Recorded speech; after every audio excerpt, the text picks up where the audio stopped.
Recién, vale. Bueno, mil gracias, Gabriel, por la presentación y por la invitación. Es un gran gusto estar con ustedes hoy porque, eh, bueno, es una invitación a reflexionar sobre estos temas, así que muy grato para mí. Eh, Vamos a ver si vamos a...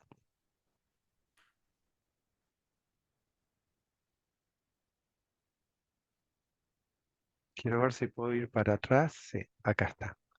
Bueno, voy a correr.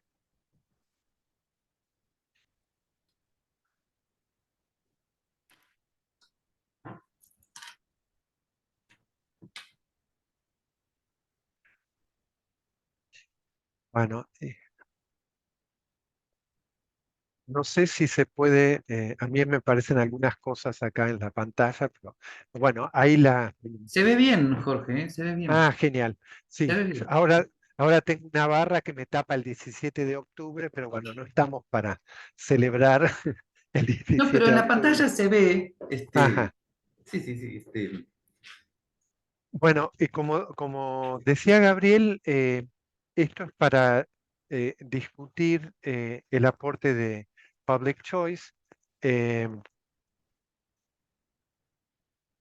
entonces, mi idea acá es primero discutir el problema, porque esta discusión de public choice, de la toma de decisiones, digamos, colectivas, ah, es un tema que sobre todo tiene que ver con sociedades democráticas. En las sociedades autocráticas alguien se arroga ese poder. Entonces, esta es una pregunta sobre todo para sociedades democráticas. Vamos a hablar del enfoque de Public Choice, como dijo Gabriela, ahí yo lo menciono a Buchanan y Tullock, y el cálculo del consenso, que es una piedra fundamental del enfoque. Y después ah, vamos a discutir un ejemplo muy simple, el modelo Downsiano, para ver, para pensar esto de diferentes mecanismos institucionales, porque parte de esto de public choice lleva a distinguir, digamos, entre dos niveles, el nivel de leyes comunes y el nivel de leyes fundamentales o constituciones. Entonces, ah, eso es un tema de, bueno, cómo nos organizamos en la esfera colectiva. Bueno, el problema. El problema se puede presentar como esto de el principio democrático, que el principio democrático es algo maravilloso en la historia humana, es el principio de soberanía popular basado en la regla de mayoría, es una creación básicamente ateniense eh, y, eh, y es un gran legado, digamos, para las sociedades modernas.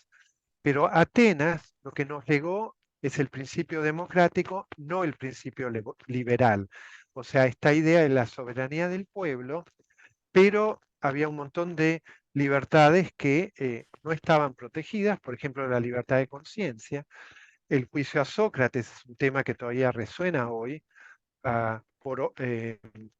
por ofender a los dioses de la ciudad, fue condenado a beber cicuta y Sócrates, digamos, como era un ciudadano, dijo, yo obedezco las leyes, me condenaron a esto, yo voy a cumplir la ley, pero es un disparate, ¿no?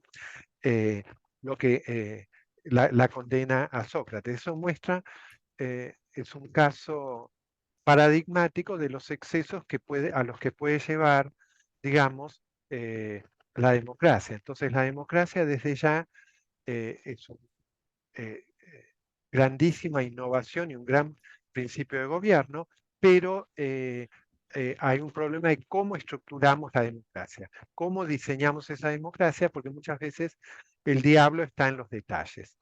Entonces, esto es un gran tema y como va a decir después Montesquieu, que es como algo que está intermedio acá entre eh, esta discusión del principio democrático y el principio liberal. Montesquieu va a decir la democracia por sí misma no asegura la libertad. Entonces, para que haya libertad, tenemos que encontrar maneras de que el poder limite el poder. Bueno, y esto nos lleva al principio liberal, lo de asegurar en las democracias un área de libertad personal exenta del poder del Estado, donde no puede intervenir la mayoría.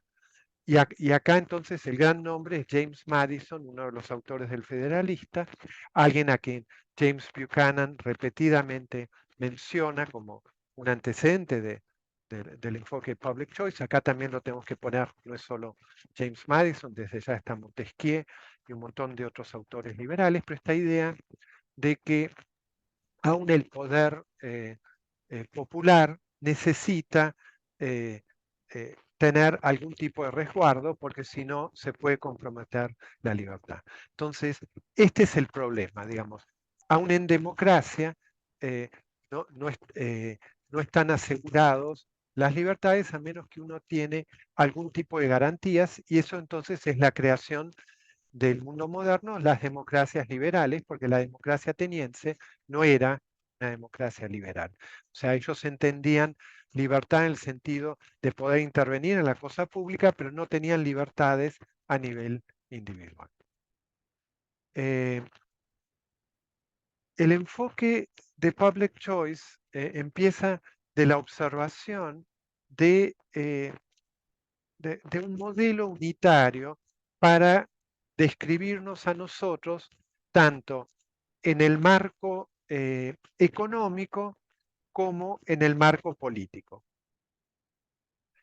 En el marco económico, desde ya los economistas siempre habían, desde que se constituyó como disciplina aparte, siempre habían tomado el interés propio, la maximización de, y más en general la maximización de la utilidad como eh, el principio de acción de los individuos.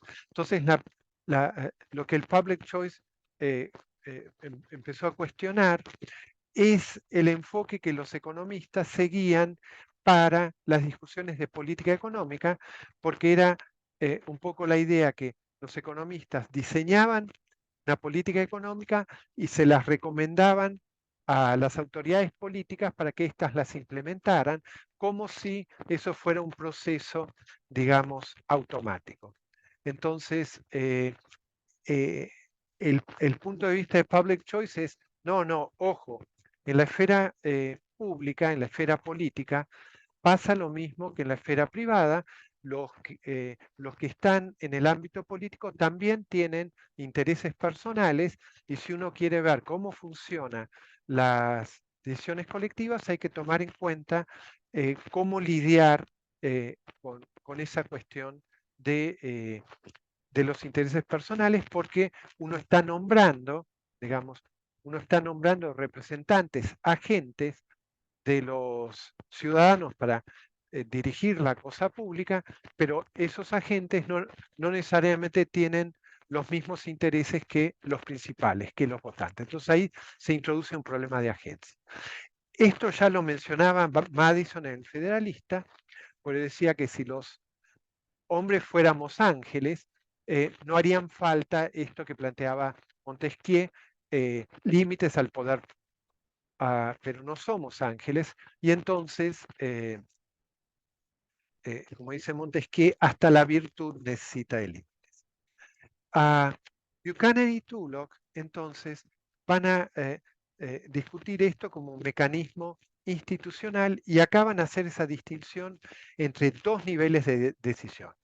O sea, idealmente, ellos hubieran querido para el ámbito político lo mismo que rige para el ámbito, digamos, económico, un consenso individual, que eso llevado al ámbito político es la regla de unanimidad.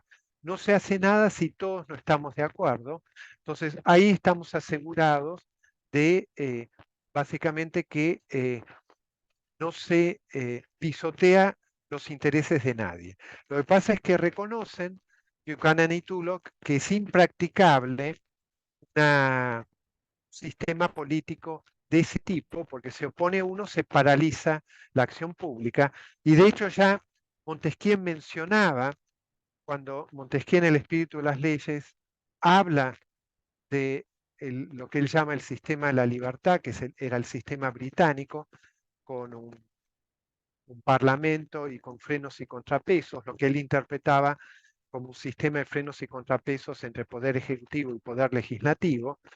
Él va a criticar un sistema que intentó Polonia en el siglo XVIII, que en el Parlamento polaco tenían que actuar por unanimidad, y lo que terminó pasando es que no podían decidir nada, y Polonia terminó repartida entre Rusia, Prusia y Austria-Hungría. Entonces, el sistema unanimidad fue probado, digamos, históricamente, y no es muy práctico. O sea, bastaba con que un miembro del Parlamento se opusiera para que no se pudiera actuar. Entonces, en el cálculo de consenso, ellos distinguen entre leyes comunes, donde dicen, bueno, está bien, aceptemos el cálculo eh, mayoritario que viene de este principio democrático ateniense, la regla de la mayoría, la soberanía popular interpretado como regla de la mayoría, pero es importante estas garantías adicionales que en particular rigen para cambios constitucionales. En particular, la Constitución de Estados Unidos tiene una serie de garantías para las libertades individuales impresionantes, y si uno quiere cambiar la Constitución norteamericana, el proceso es muy difícil, y uno necesita, creo que es primero que el acuerdo del Congreso, no sé si es 2/3 de los miembros del Congreso, pero después tiene que ser ratificado por 4/5 partes de los estados. Entonces, realmente esos son supermayorías enormes. O sea, conseguir que eh, eh, eh, el 80% de los estados estén de acuerdo. La Argentina también tiene, y muchos otros países, eh, mecanismos eh, extras para cambiar la Constitución. O sea, la Constitución no es una ley cualquiera. Para modificar la Constitución se necesitan mayorías calificadas. Bueno, esto es parte del cálculo del consenso, y el tema de las democracias liberales que resaltan Buchanan y Tulloch. Bueno, no tenemos una regla de unanimidad, pero sí tenemos supermayorías para cambiar aquellas reglas básicas que son las que eh, son importantísimas para proteger en las democracias liberales nuestras libertades individuales y también los derechos de las minorías. Entonces, este cálculo del consenso de alguna manera trajo a la discusión, digamos, de economía y de política y de economía política, este tema del diseño institucional y el diseño de reglas que estructuran el comportamiento de las personas, ah, y este diseño es clave para determinar qué es lo que va a pasar después. James Buchanan, cuando recibe el premio Nobel en 1986, él ahí dice, bueno, yo hubiera querido una regla unanimidad, pero bueno, es impracticable para el día a día de la política, pero de alguna manera esta jerarquía de leyes, la ley de leyes, que es la Constitución, que requiere supermayorías, de alguna manera se acerca a esto de requerir la unanimidad, sobre todo en las sociedades que exigen mayorías calificadas para hacer un cambio constitucional. Bueno, en Chile, que se hizo un cambio hace poco, ahí el cambio no era con una supermayoría, pero tenían tanto una votación de entrada como de salida, y entonces una vez que se hizo el texto, hubo que ratificarlo, y el primer texto fue rechazado. No sabemos qué va a pasar con el segundo, pero eso es un ejemplo de cómo las constituciones tienen reglas muy particulares para ser modificadas. También es interesante algo que tenían en Chile, pero ahora cambiaron. Ellos tenían un sistema electoral que a Buchanan y Tulloch les hubiera encantado, que era esto, algo que venía de la Católica de Chile, que era que para cada distrito se nombraba no un representante, sino dos. Y entonces, el que tenía la pluralidad simple de votos tenía el primer representante. Ahora, si duplicaba a la segunda fuerza, también tenía el segundo representante, pero caso contrario, la segunda fuerza tenía el otro representante. Entonces eso asegura una paridad de fuerzas. Entonces, a menos que una fuerza consiguiera 2/3 de los votos, estaba repartido entre la primera fuerza y la segunda el poder para cada distrito. Desde ya eso le da un sesgo hacia el inmovilismo, al sistema constitucional y legal, y entonces eran muy críticos de ese sistema los que eran críticos de la constitución legado por el régimen militar.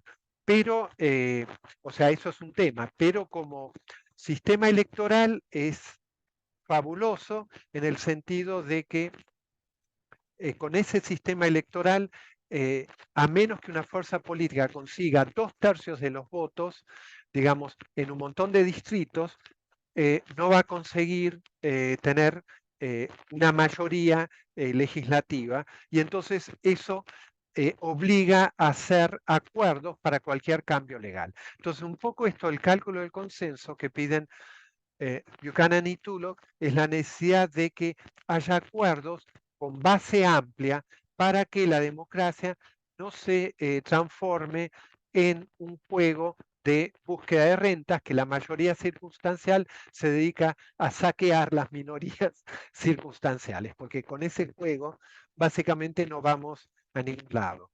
Digamos, eso también me hace pensar en el caso argentino, que nosotros tenemos retenciones a las exportaciones agrícolas, y estas retenciones a veces llegan al 30% a la soja. Eso es un impuesto a los ingresos brutos. Si uno traslada eso en un impuesto a las ganancias, eso pueden ser tasas del 60, 70, 80%, o sea, es casi confiscatorio. Entonces, cuando uno tiene sistemas así, bueno, es medio difícil, cuando uno tiene el sector más dinámico de la economía, que tiene tasas confiscatorias, bueno, es medio difícil que la economía crezca, que es el fenómeno que tiene la Argentina desde el 2010. Desde el 2010 no crecemos. Entonces, bueno, la democracia, e incluso la democracia liberal, es un gran mecanismo, pero hay un problema acá de asegurar, digamos, un funcionamiento armónico. O sea, podemos ser una familia funcional o disfuncional, o sea, son todos como las democracias. Las democracias son como las familias, son todas familias, pero algunas funcionan mejor que otras. Y lo que recalcan Buchanan y Tulloch es que no es simple hacer un diseño para que funcione armoniosamente esa democracia. Entonces no es que uno llega a la democracia y ya está todo resuelto, como por ahí nos ilusionamos nosotros en el 83 con eso de Alfonsín, de que con la democracia se educa, se cura, no recuerdo qué más decía. Bueno, la democracia puede dar un montón de bendiciones si está bien diseñada. Entonces, esto es parte del tema de Buchanan y Tulloch. Importa muchísimo el diseño institucional, la democracia en sí mismo, la regla de la mayoría es un diseño institucional. Entonces, ahora quería pasar a un modelo muy, muy simple, pero clásico, de la discusión de public choice, que es el modelo downsiano. Downs fue junto con Buchanan y Tulloch y con Olson, tres de los que originaron el enfoque de public choice. El que por ahí tenía la visión, yo diría, más profunda de todos estos autores es Buchanan, porque él tenía esta idea del cálculo constitucional, o sea, comparado con economistas comunes, como, como yo, la mayor parte de los economistas que dan vueltas, Buchanan tenía una perspectiva que iba varios pasos más adelante. Entonces introdujo este tema del diseño constitucional, que que era algo que estaba ausente de la discusión económica. Desde ya se discutía en ciencia política, pero en ciencia política no se usaba el modelo del actor racional que se usaba en economía. Entonces Buchanan ayuda a este feliz encuentro de los dos mundos, y cómo esto se realimenta en el funcionamiento económico. Entonces, Downs comparte con Buchanan y Tullock esta idea de que tenemos que usar un modelo unitario en economía y en política. No, no somos diferentes personas en un contexto y en otro, entonces uno tiene que usar un, un modelo unitario para ambos. Y esta idea también él plantea ahí que así como la economía o Adam Smith no plantea una reforma de las personas, por ejemplo, terminar con el interés propio o con el egoísmo, Adam Smith no propone eso en el ámbito económico, tipo lo que eso del hombre nuevo que quisieron Guevara y Castro en Cuba. No, Adam Smith no propuso un hombre nuevo, sino tomar el hombre tal como es, pero darle un marco institucional adecuado, que era el mecanismo de la competencia, y si no es competencia perfecta, por lo menos la libre entrada, que puedan entrar nuevas empresas, y eso de alguna manera eh, disciplina, disciplina a las empresas eh, y limita su poder de mercado sobre los consumidores. Su gran crítica a la Smith era, bueno, lo que llamaríamos modernamente su crítica al mercantilismo. Es una crítica a lo que modernamente llamaríamos el capitalismo de amigos, que es tan rampante en nuestra región, en toda América del Sur, también yo diría en México. Yo recuerdo hace unos años, había una etapa allá por el 2006-2007 en Estados Unidos sobre el empresario más rico de Estados Unidos ese año, que yo no recuerdo si era Steve Jobs o Bill Gates. Y después el empresario más rico en México, que era Carlos Slim. eh, Gates y Jobs eran de la informática, un sector que trabaja con la economía privada, básicamente. También tendrá algunos contratos públicos, pero básicamente compite en el sector privado. Carlos Slim invertía en el sector telefónico en México y después en el resto de la región, que es un sector altamente regulado. Entonces, gran parte de la región, digamos, nos movemos en ese capitalismo de amigos, ah, donde se mezcla el poder político y el poder económico, y los que tienen éxito en la esfera económica muchas veces son los que saben acercarse al poder político. Entonces, bueno, la pregunta es cómo controlamos eso. Entonces, eh, eh, como decían Buchanan y tú, lo que es el cálculo del consenso, Downs va a plantear la necesidad de mecanismos institucionales para que, tomando las personas como son, cómo hacer que se alinee el interés privado con el interés colectivo. Entonces, así como la competencia sirve para controlar el interés de las empresas, para aprovecharse de los consumidores si consigue un poder monopólico, bueno, uno tiene que hacer un diseño político que controle a los políticos, y que los políticos no usen el poder político para enriquecerse ellos y los amigos, sino para servir al interés público. Entonces eso es una cosa bastante complicada de lograr, ah, pero él empezó con un caso que yo diría es el más optimista de todos.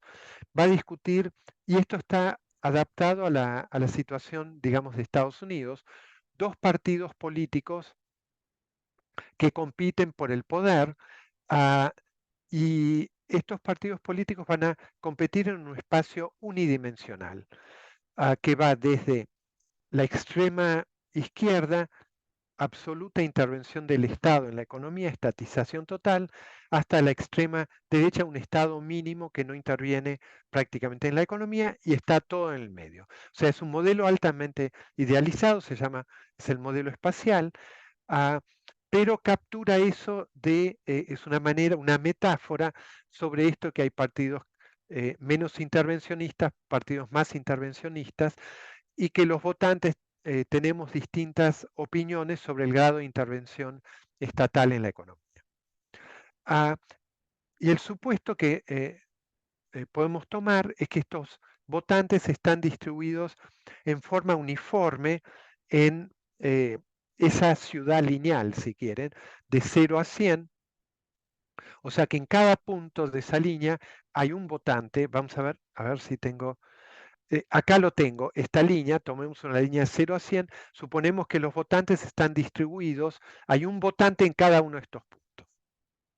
Entonces, y cada votante tiene preferencias espaciales, que es que tiene un punto ideal. Si uno está, por ejemplo, en 10, quisiera que el partido político aplicara la política de 10, y a medida que se aleja, su utilidad baja. La función más simple para representar esto son directamente la función distancia. Si la política está en 15, tiene una desutilidad de 5. Si está en 5, también tiene una desutilidad de 5. En cambio, si está en 10, tiene una utilidad de 0. Entonces, a medida que se aleja del punto ideal, su desutilidad aumenta. ¿Qué supone Downs para los partidos políticos? Bueno, él es un supuesto inspirado en Schumpeter, que él decía, bueno, los políticos profesionales, decía Schumpeter, él ha observado la política inglesa o británica, perdón, él miraba el Parlamento británico y decía, muchos de los votos en el Parlamento británico no son un voto a favor o en contra de una determinada política, sino a favor o en contra del gobierno. Porque si el primer ministro propone una moción y su partido no lo apoya, cae el gobierno. Entonces, básicamente, es una decisión de si sigue el gobierno o no. Entonces, ahí entra el tema de si uno quiere ser leal al partido o no, y entonces de ahí saca Schumpeter la idea que el motivo principal de los partidos políticos, lo que después se van a llamar partidos políticos electoralistas, no es implementar un determinado programa de gobierno a la Burke, que tienen una determinada visión de la sociedad ideal, sino que son partidos electoralistas que les interesa ganar elecciones. Así, Schumpeter dice, así como los empresarios quieren ganar dinero, los empresarios económicos, los empresarios políticos quieren ganar elecciones. Este es el paralelo que hace Schumpeter. Downs toma eso, entonces tenemos partidos acá electoralistas que quieren ganar elecciones. Es una de las posibles variantes. Y entonces acá el planteo que se puede hacer es, si tenemos acá votantes de 0 a 100,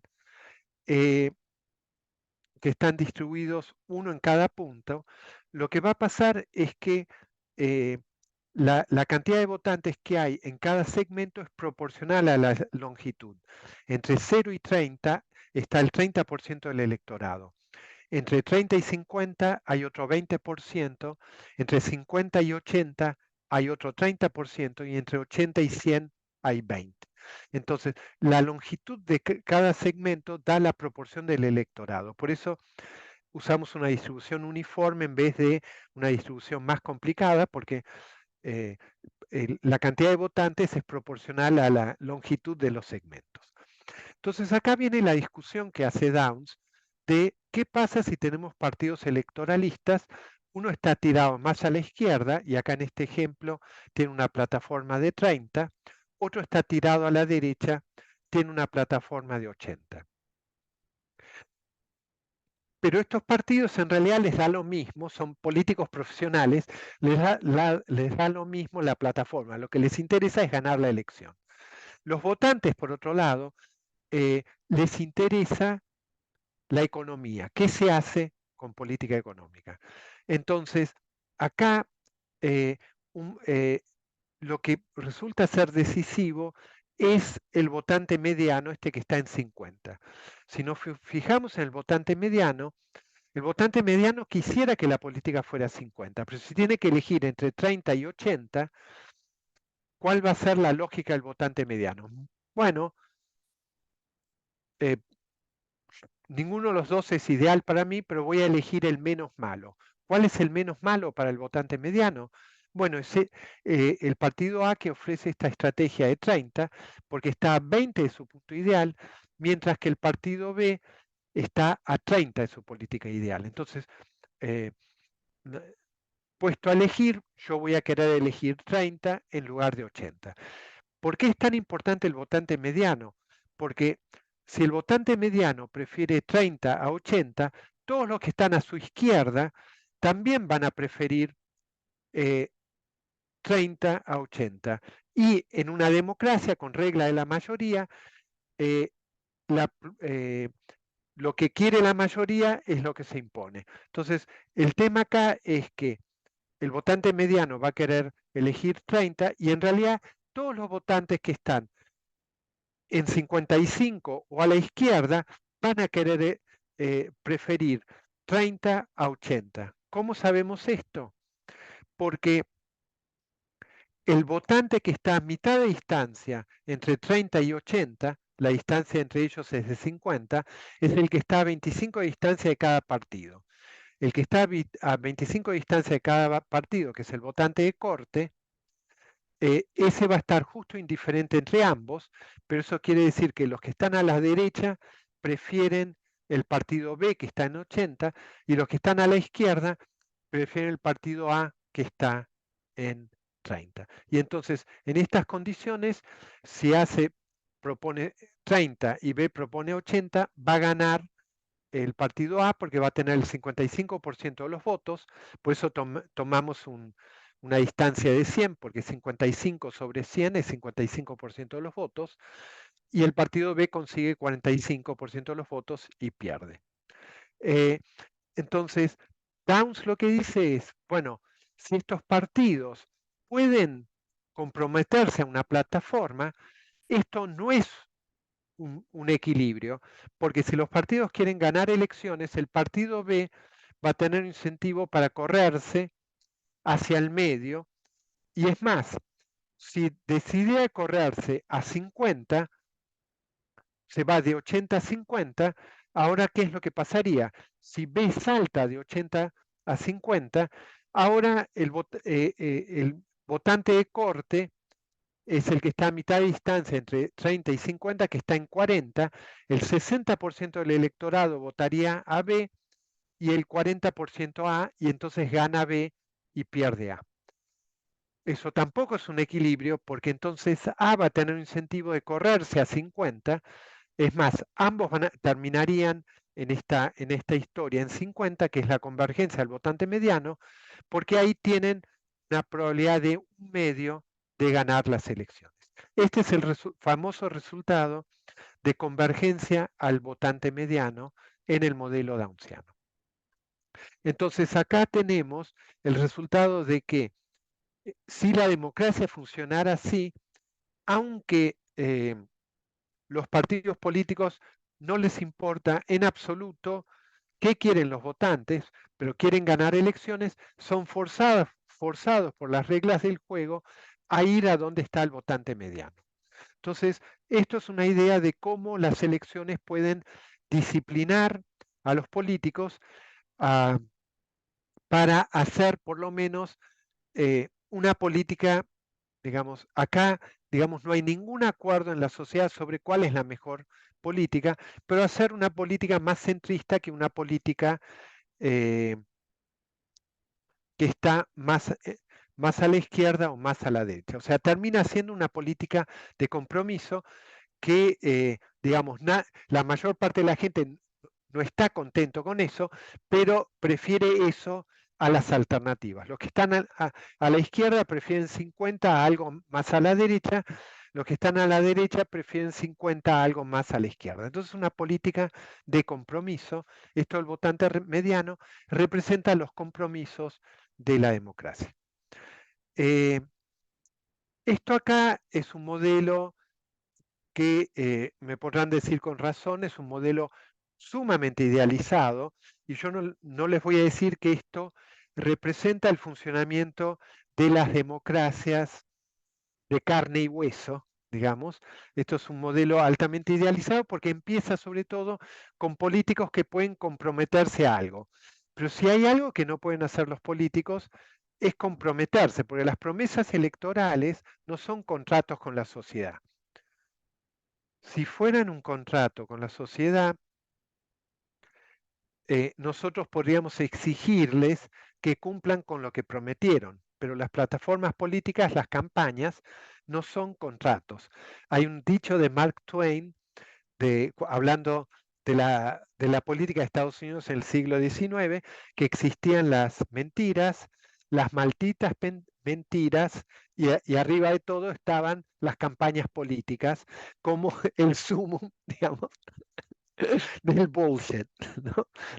De las cosas que uno promete y que después nunca va a cumplir. Entonces, y eso que Estados Unidos es una democracia que para los estándares internacionales funciona mucho mejor que la mayor parte de las, desde ya que la democracia argentina y que la mayor parte de las democracias de la región. Así que y vamos a pasar, pero esto, bueno, les presenta por lo menos una de las posibilidades que bajo ciertas condiciones se puede esperar que la democracia tenga cierto elemento centrípeto. O sea, acá el votante mediano es decisivo. En otros modelos va a resultar que la política no va donde está el mediano, pero por lo menos los partidos políticos tienen que tomar en cuenta el mediano porque es representativo de fuerzas mayoritarias. Ahora, no nos podemos quedar ahí. Uno puede plantear distintos mecanismos. Yo acá les voy a plantear uno que ya existía en la antigua Atenas, no para elegir, era más para el poder legislativo y que se usa acá hoy en día por ahí para la elección de jurados. Para la elección de jurados a veces se elige al azar una serie, después hay un mecanismo por ahí de control, pero para jurados a veces cuando hay que juzgar la culpabilidad o no, se usa un mecanismo de azar. En Atenas, para la legislatura, para elegir los representantes, se elegía un mecanismo de azar. Pero supongamos que se eligiera al azar el que va a tomar la decisión en el espacio de 0 a 100. Si es al azar, podría tocarnos a alguien que está en 0, o podría tocarnos a alguien que está en 100, mínima intervención, pero podría tocar a alguien que está en 0. Entonces, un mecanismo al azar sería un mecanismo mucho más azaroso, por así decirlo, que esto de un mecanismo donde tienen que competir los partidos políticos y gana el más votado. Entonces uno podría pensar otros mecanismos. La regla de mayoría no es ideal en muchas circunstancias, pero hay mecanismos que pueden ser peores que la regla de mayoría. ¿No? Elegir al azar quién tiene la suma del poder público, como el que pidió en la provincia de Buenos Aires en el siglo XIX Juan Manuel de Rosas para ser gobernador de la provincia de Buenos Aires. Yo acepto ser gobernador, pero si me dan, él rechazó el ofrecimiento hasta que la legislatura le dio la suma del poder público. Y ahí, bueno, agarrémonos qué es lo que quiere Juan Manuel de Rosas o el déspota de turno. Pero bueno, como les decía, los partidos políticos en general no se pueden comprometer de antemano a un programa de gobierno, al revés de lo que supone Downs. Entonces el modelo downsiano es demasiado optimista, porque de hecho es como el modelo del dictador. Le damos a alguien la suma del poder público, hay dos partidos políticos que compiten, alguien gana y después va a hacer lo que dijo que iba a hacer. Si el partido político no puede comprometerse a hacer eso, como en general no puede, bueno, uno tiene que pensar un mecanismo adicional que es la preocupación de Buchanan y Tullock en el cálculo del consenso. Bueno, muchas veces no podemos dar todo el poder a un individuo, tenemos que poner límites a ese poder. En particular, estos son los famosos frenos y contrapesos con los que empieza el liberalismo político, no dar la suma del poder público a nadie, ni a Juan Manuel de Rosas, ni a Perón, ni a nadie. Aunque hoy es el Día de la Lealtad, no le podemos dar porque, como decía Montesquieu, hasta la virtud necesita de límites. Entonces, esta es una de las intuiciones que uno tiene. ¿Y qué pasa en este modelo espacial? Bueno, supongamos que tenemos un status quo que está en 55. Si nosotros tenemos un sistema como este de división de poderes que hay en la Argentina y en un montón de otros países, que tomamos, bueno, de Estados Unidos, pero los votantes deciden darle al mismo partido el control. Supongamos que eh, tenemos un poder ejecutivo y un poder legislativo. Se lo damos todo al mismo partido y supongamos que es el partido A que está en 30. Bueno, el partido A puede llevar el statu quo de 55 a 30, porque si hay poder unificado puede rehacer el statu quo. O si damos poder unificado en 80, lo puede llevar de 55 a 80. Entonces, esto de qué pasa si en cambio los votantes le dan parte del poder a un partido y parte a otro. Bueno, es una manera, gobierno dividido, es una manera de hacer más lento el cambio del statu quo, y eso era algo que tenía la Constitución de 1853. Si no me equivoco, el Senado duraba 9 años y se iba renovando por tercios. Y entonces, si uno quería conseguir, había una fuerza política que controlaba el Senado. Si uno quería formar una nueva mayoría, no había que ganar una elección, sino que había que ganar una, dos y eventualmente tres elecciones para rehacer el poder político. Entonces, eso limita el poder de las mayorías circunstanciales. Entonces, muy importante en las democracias esto, el diseño institucional, lo que plantean Buchanan y Tullock de el momento constitucional, el diseño de las reglas constitucionales. Y con eso creo que estamos en los 45 minutos que habías recomendado, Gabriel, para la presentación. Muy bien, efectivamente. Bien, vamos a pasar entonces a la parte de las preguntas. Eh, a ver, vamos a comenzar por acá. Eh, Te saluda Carlos Romero Jensen, que dice que fuiste su profesor en la maestría, egresado del año 98. Bien, y la primera pregunta se refiere a si las consultas públicas vinculantes podrían ser un elemento del public choice.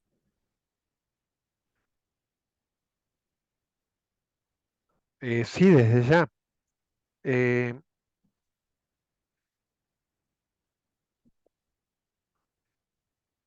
digamos, el caso que yo conozco, digamos, donde está más extendido el referéndum es en Suiza.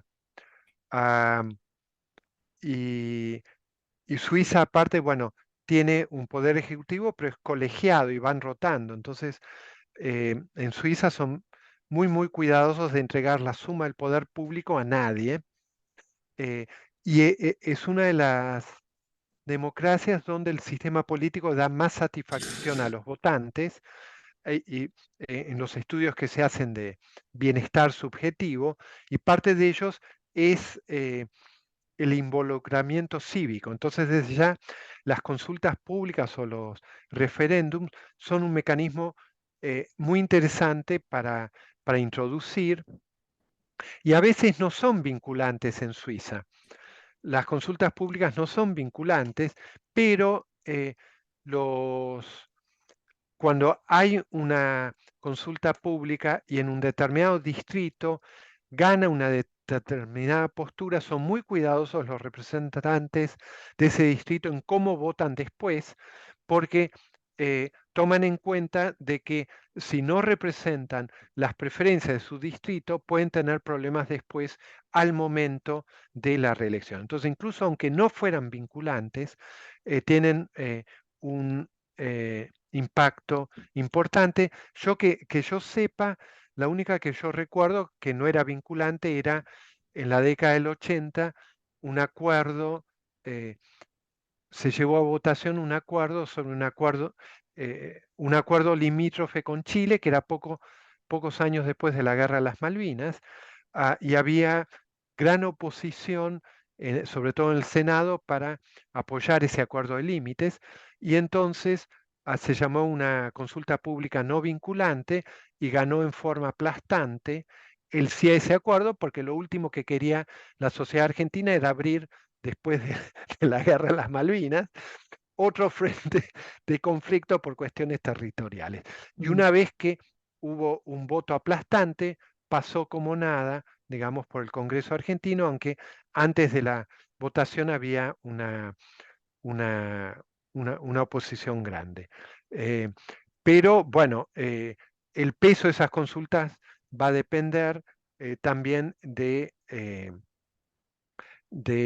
apoyo que tengan y además por ahora lo que tengo entendido es que tenemos estas consultas no vinculantes, entonces eso no quita la necesidad de negociar.